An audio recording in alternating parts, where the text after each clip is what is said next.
Assalamualaikum semua. Saya Siti Khadijah binti Syahudin. Untuk hari ini, kita akan membincangkan tentang satu topik yang sangat menarik. Tetapi sebelum itu, mari kita sama-sama menyaksikan beberapa paparan video cerita pendek yang akan kami kongsikan. Anak-anak, yuk berdiri. Kita bernyanyi dan menari bersama ya.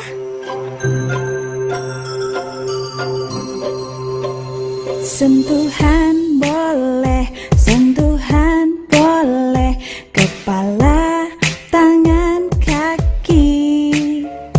Karena sayang, karena sayang, karena sayang. Sentuhan tidak boleh, sentuhan tidak boleh yang tertutup baju dalam. Hanya diriku yang boleh menyentuh.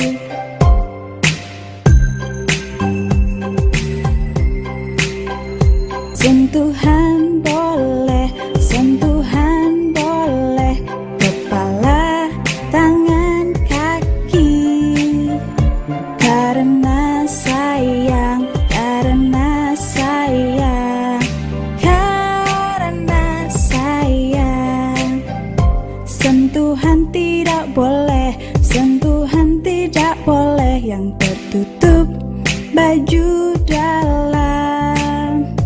Katakan tidak boleh, lebih baik menghindar. Bilang ayah, ibu. Anak-anak pintar, harus ingat ya, orang lain tidak boleh menyentuh tubuh kalian, kecuali ibu dan dokter yang memeriksa kalian waktu sakit. Anak-anak, jika ada orang lain mengajak pergi, memberi permen atau mainan, jangan mau ya. Gak mau. Kita harus izin terlebih dahulu pada ibu. Ingat, kalau ada orang mau cium-cium di tempat sepi, tidak boleh ya. Juga orang mau pegang badan, itu tidak boleh. Jika ada yang memaksa, harus teriak yang keras. Tolong. Jangan takut dan malu ya. Cepat kasih tahu orang tua atau guru yang kita sayangi. Anak-anak harus ingat ya yang ibu guru jelaskan tadi. Kalian harus berhati-hati dan menjaga diri agar tetap aman. Suatu petang, Lily, Nur dan Atan bermain di taman permainan berdekatan rumah mereka. Sedang mereka bermain, Atan mengajak Nur ke tempat yang agak tersembunyi. Dengan tiba-tiba, Atan cuba mencium dan meraba Nur. Kerana terkejut, Nur menjerit dan melarikan diri dari Atan. Nur memberitahu Lily mengenai kejadian tersebut. Lily memberitahu Nur mengenai zon larangan sentuh yang dipelajarinya di sekolah. Terdapat bahagian badan tertentu seperti mulut, dada, kemaluan dan punggung yang tidak boleh disentuh oleh sesiapa pun. Nur dan Lily kemudiannya memberitahu ibu Nur mengenai kejadian tersebut. Lalu, ibu Nur menelpon 999 untuk melaporkan kejadian tersebut kepada pihak berkuasa. Ingat ya adik-adik, jika ada mana-mana bahagian badan adik-adik disentuh oleh seseorang, jerit dan lari. Kemudian, bagi tahu kepada rakan yang dipercayai, ibu bapa atau penjaga mengenai kejadian tersebut.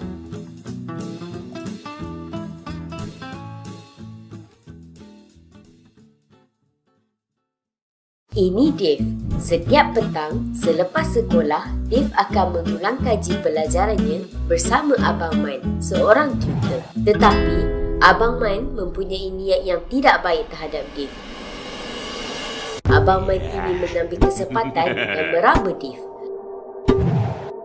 Dave kemudian menjerit dan melarikan diri dari Abang Man. Kemudian memberitahu Cikgu Ain mengenai kejadian tersebut. Lalu, Cikgu Ain menelpon 999 untuk melaporkan kejadian tersebut kepada pihak berkuasa. Akhirnya, Abang Man berjaya ditangkap oleh polis. Ingat ya adik-adik, jika ada sesiapa menyentuh di mana-mana bahagian badan adik-adik, jerit dan lari. Kemudian beritahu kepada ibu bapa atau penjaga mengenai kejadian tersebut.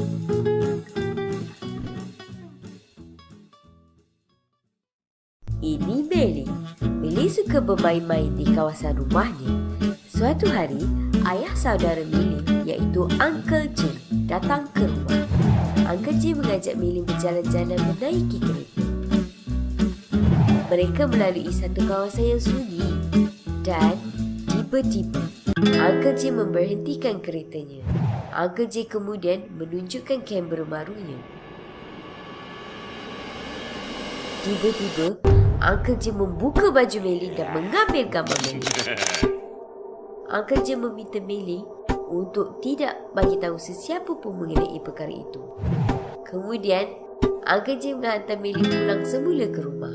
Meli keliru dan memberitahu ayahnya semua yang terjadi. Ayah Meli terkejut dan marah.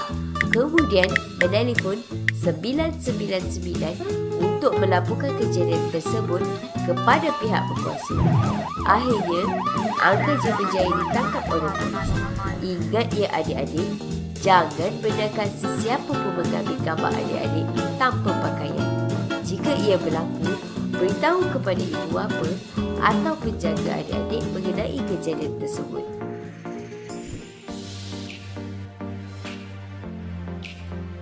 Assalamualaikum murid-murid. Okey, saya Cikgu Amalina.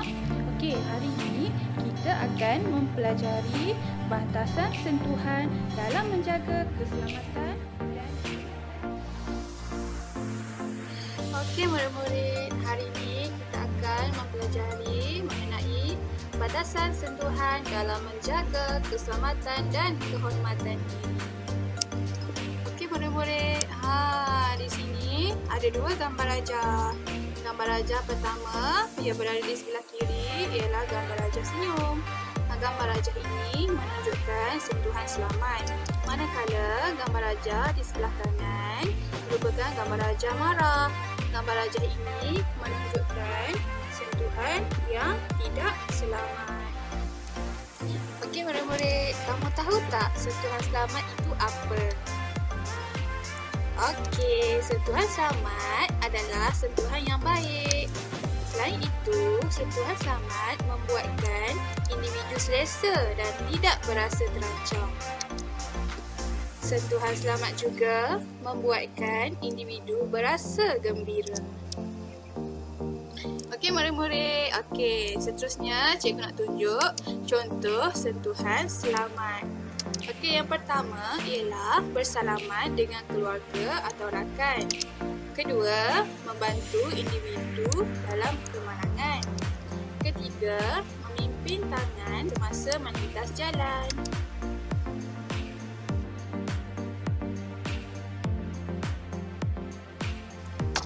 Okey murid-murid, seterusnya cikgu nak ajar kepada kamu sentuhan tidak selamat. Okey, sentuhan tidak selamat adalah sentuhan yang tidak baik. Sentuhan tidak selamat membuatkan individu berasa gelisah dan murung. Sentuhan tidak selamat juga membuatkan individu berasa marah dan tidak selesa. Okey, kita tengok contoh sentuhan tidak selamat. Okey, pertama, meraba bahagian dada dan pinggul. Kedua, mencium mulut. Ketiga, menyentuh bahagian kemaluan sehingga menyebabkan kecederaan. Okey, ini bahagian tubuh yang boleh disentuh. Yang pertama, kepala. Kedua, tangan. Ketiga, kaki. Okey, bahagian tubuh yang tidak boleh disentuh bagi lelaki ialah mulut, kemaluan, pinggul. Manakala bahagian tubuh yang tidak boleh disentuh bagi wanita ialah mulut, kemaluan, dada dan pinggul. Okey, oleh itu murid-murid, tindakan yang perlu diambil jika berlaku sentuhan tidak selamat ialah pertama, kita kena jauhkan diri dari tempat kejadian dan individu tersebut dengan segera. Yang kedua, laporkan kepada ibu bapa atau penjaga. Ketiga, laporkan kepada guru. Yang keempat, laporkan kepada pihak polis. Okey murid-murid, oleh itu katakan tidak jika seseorang cuba memegang bahagian sulit. Yang kedua, seorang cuba menyuruh anda menanggalkan pakaian. Yang ketiga, seseorang meminta untuk merakam bahagian tubuh badan anda. Yang keempat, seseorang menunjukkan kemaluannya. Yang kelima, seseorang cuba menunjukkan adegan video lucah kepada anda. Okey, itu sahaja pengajaran cikgu pada hari ini. Terima kasih. Untuk pembelajaran pada hari ini, berikut adalah papan gambar rajah tubuh badan manusia berserta dengan nama-nama bahagian tubuh badan yang akan kita pelajari. Pertama sekali, ambil label bahagian tubuh badan yang telah disediakan dan lekatkan pada tempat yang betul. Antara bahagian tubuh badan yang kita pelajari dalam topik ini ialah kepala, mulut,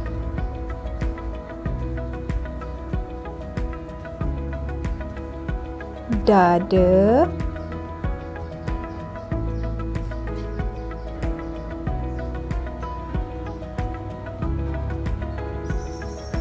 kemaluan,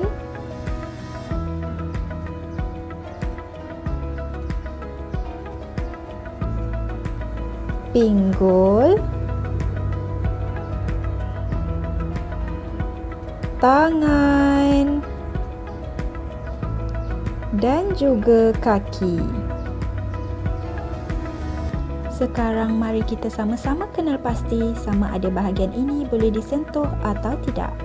Pertama sekali, untuk bahagian kepala, bahagian ini merupakan anggota badan yang boleh disentuh. Jadi sekarang, mari kita ambil simbol yang bertanda right dan lekatkan pada sebelah bahagian kepala.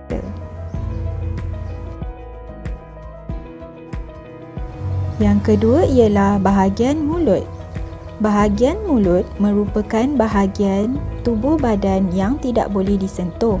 Jika seseorang bertindak untuk mencium anda, katakan tidak dan jerit untuk meminta pertolongan. Sekarang, ambil simbol pangkah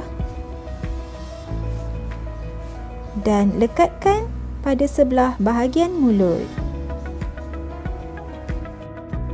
Bahagian yang ketiga ialah bahagian dada.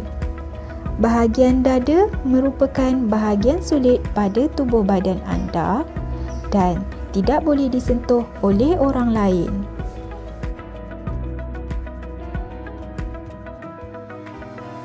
Sekarang, ambil simbol pangkah dan letakkan pada sebelah bahagian dada. Bahagian seterusnya ialah bahagian tangan. Bahagian tangan merupakan bahagian yang boleh disentuh seperti ketika bersalaman dengan kawan-kawan atau ahli keluarga.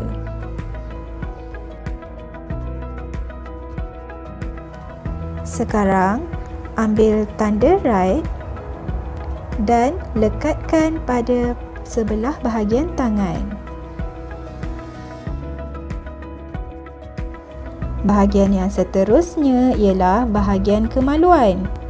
Bahagian kemaluan merupakan bahagian sulit yang juga tidak boleh disentuh oleh orang lain.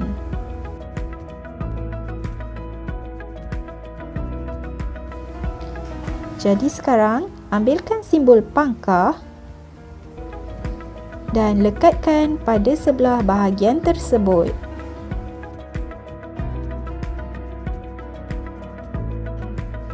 Bahagian yang keenam ialah bahagian pinggul. Bahagian ini juga tidak boleh disentuh. Jika ada rakan yang bertindak untuk memegang pinggul anda secara bergurau, katakan tidak dan memintanya untuk tidak mengulanginya lagi.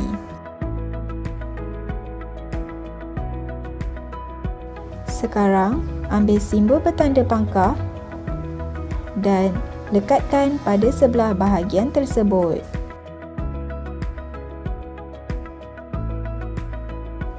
Akhir sekali ialah bahagian kaki. Bahagian kaki merupakan bahagian yang boleh disentuh oleh orang lain jika kamu menghadapi kemalangan atau kecederaan di bahagian ini. Ambil simbol bertanda right dan kemudian lekatkan pada sebelah bahagian kaki. Sekarang, kita sudah mengetahui bahawa terdapat bahagian-bahagian tubuh badan yang boleh disentuh dan tidak boleh disentuh. Bahagian yang boleh disentuh adalah seperti kepala, tangan dan kaki, serta bahagian yang tidak boleh disentuh ialah mulut, dada, kemaluan dan pinggul. Baru-baru ni ada seorang ibu ni lah, dia message aku dan puan ni cerita anak dia balik mengadu daripada rumah pengasuh. Dia bagi tahu ada seseorang individu dalam rumah tu, iaitu anak pengasuh sendirilah, 13 tahun lelaki. Anak dia ni bagi tahu pada mak dia sakit bahagian anus, bahagian punggung dia, sebab dia kata Abang Long tu adalah gelaran bagi anak pengasuh lah, 13 tahun lelaki, telah masukkan dia punya zakar ataupun bebet dia lah, disebut bebet kat dalam punggung dia, dalam keadaan ketakutan. Satu benda yang aku nampak bagus budak ni, sebab bila dia jadi mangsa, dia terus bagi tahu pada mak dia, dan benda ni sangat penting. Dan puan ni dia blank, apa benda yang dia nak buat, dan dia mula fikirkanlah apa dosa yang aku dah buat sampai anak aku jadi macam ni. Bila mana ujian seperti ni datang, bukan sebab salah mak ayah ke apa, tapi masalah tu berpunca daripada orang lain. Dan aku guide puan ni, aku kata puan, jangan sampai anak ni dibiarkan seperti tu. Kita kena bawa anak tu untuk dapatkan rawatan di hospital, untuk jumpa pakar kanak-kanak, untuk buat report polis. Bayangkan suatu hari nanti bila anak nanti dah besar, dia dah faham apa yang dah berlaku pada dia, akhirnya dia akan menyalahkan mak ayah dia sebab tak berbuat apa-apa untuk protect dia masa kecil. Dan akhirnya puan tu buat report, alhamdulillah. Apa anggota badan yang private part dalam tubuh badan lah? Pertama, bibir. Kedua, dada. Yang ketiga adalah punggung. Yang keempat, bahagian kemaluan, zakar lelaki dan juga vagina lah. Kalau seseorang individu dia memegang anggota private part yang semua tu, ada 3 step yang dia kena buat. Pertama, dia kena jerit kuat-kuat. Bila jerikan tu, dia akan membuatkan predator tu sendiri, dia akan panik dan dia akan ketakutan. Masalahnya bila mana anak ni dia tak menjerit, orang tu akan rasa oh tak ada apa-apa kot. Apatah lagi dia ugut something kepada tu, kau jangan cerita kat orang lain, kau tak siap kau. Yang kedua, bila mana anak menjerit, jangan dia duduk situ je, suruh dia lari minta bantuan. Dan paling penting yang ketiga adalah mengadu dan pengasuh pada parents dia. Kalau sentuhan tu berbentuk kau dah tak selesa, dia adalah daripada segi pencabulan yang kita panggil. Sebab aku nampak benda ni sangat serius. Tambah-tambah baru-baru ni JAKIM menyebut berkaitan dengan satu data, gay habits dia datang daripada boarding school, dan mereka mengharapkan parents anggap anak di sekolah yang akan disiplin sebagainya, tapi sisi gelapnya benda ni. Bayangkan kalau anak-anak kita sebelum masuk asrama dah tahu benda ni, kau rasa dia akan rela ke diperlakukan seperti itu? Budak-budak ni aku faham, bila mana ada orang sentuh tubuh badan dia, dia keliru apa sebenarnya yang berlaku, dia tak tahu. Daripada keliru, trauma, akhirnya jadi sedap. Bila dah sedap, memang masalah. Orang nampak apa benda punca dia. Benda-benda ni salah satunya. Cabul ni satu benda pencabulan yang melibatkan sentuhan yang aku sebut tadilah pada anggota badan yang sensitif pada tubuh badan ni, yang boleh berlaku rangsangan seksual. Satu benda yang paling aku takutkan adalah benda ni macam gurauan budak-budak tau kat sekolah, tampar bontot kawan-kawan. Tapi aku tekan benda ni jangan buat pada kawan-kawan. Rogol adalah satu istilah yang mana membawa maksud zakar tu dimasukkan ke dalam kemaluan perempuan dengan cara paksaan. Ataupun rogol daripada segi undang-undang, budak bawah umur 18 tahun walaupun suka sama suka, dia berzina kan, dia suka sama suka, tapi tetap juga jenayah rogol. Tangan sekalipun, tangan pun tetap, bila bahagian kemaluan dimasukkan sesuatu, itu dipanggil rogol. Liwat, kita faham dubur dimasukkan kemaluan di situ, itu adalah liwat. Sexual harassment ni boleh terjadi dalam bentuk percakapan. Contoh, budak-budak nampak orang, fuyo gila boobs kau, contoh kan. Ataupun dia dengan niat macam Macam tu pun cakap pada budak perempuan. Ini semua bentuk-bentuk sexual harassment lah, yang kita rasa benda ni alah relax lah, gurau-gurau je. Sebenarnya tak boleh. Bila mana sexual harassment yang melibatkan touch, melibatkan tubuh badan ni, dia dah dikategorikan sebagai cabul lah. Aku harap benda ni dia kena bermula daripada awal. Mak ayah kena beritahu anak seawal mungkin. Bila anak kau dah faham je tentang sentuhan ni, aku harap dia membantu pada parents di luar sana lah. Dan insyaAllah aku doakan dipermudahkan untuk cerita pada anak-anak nanti. Okey murid-murid, seterusnya kita akan lihat beberapa keratan akhbar yang menunjukkan kes penderaan seksual kanak-kanak tipikal dan MBK. Okey, jom kita lihat.